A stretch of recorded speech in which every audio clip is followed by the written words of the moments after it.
Hi. So we're living in a time in history. I don't know if there's been a time like this other than the one that we're living in now. But um, when you hear the term the image of God or the Imago Dei, um, I wonder what comes to your mind.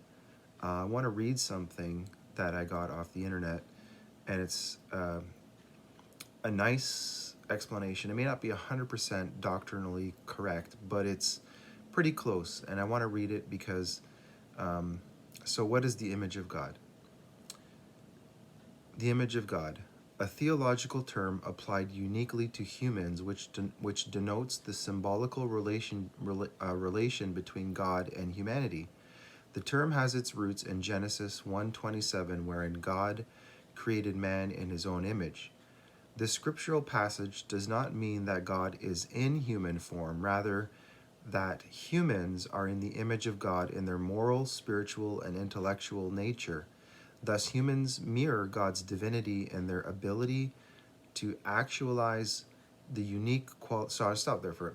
So I don't mean to confuse people. Like, if you're a Christian, yes, we believe Jesus was fully human and fully divine, but I don't think that's what it's referring to when it says that.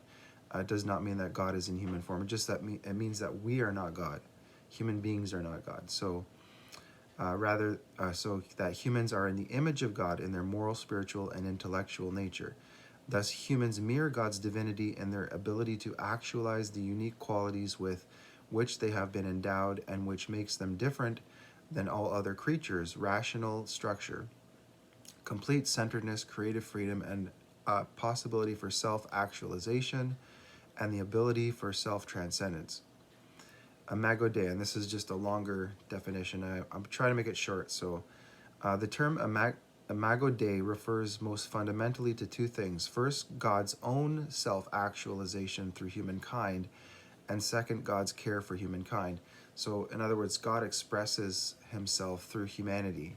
That's what it doesn't mean that we all become little gods or that God manifests his divine nature within human beings. It just means that God uh, through humankind. So to say that humans are in the image of God is to recognize the special qualities of human nature which allow God to be made manifest in humans. In other words, for humans to have the conscious recognition of their being in the image of God means that they are the creature through whom God plans and purposes can be made known and actualized. Right. So humans in this way can be seen as co-creators with God. The moral implications of the doctrine of the Imago Dei are apparent in the fact that if humans are to love God, then humans must love other humans, as each is an expression of God. The human likeness to God can also be understood by contrasting it with that which does not image God. For example, beings who, as far as we know, are without self-consciousness and the capacity for spiritual moral reflection and growth. Humans differ from all other creatures because of their rational structure, their capacity for deliberation, and free decision-making. This freedom gives the human a centeredness and completeness which allows the possibility for self-actualization and participation in a sacred reality.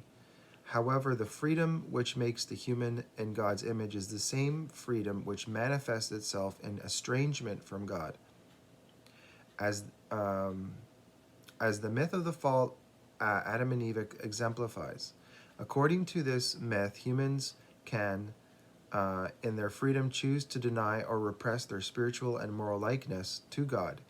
The ability and desire to love oneself and others, and therefore God, can become neglected and even opposed. Striving to bring about the Imago Dei in one's life can be seen as the quest for wholeness or one's essential self as pointed to in Christ's life and teachings. So there you go. What is the image of God? Is that we are made in God's image, and God uses human beings to express himself in the world. Thank you very much. Bye-bye.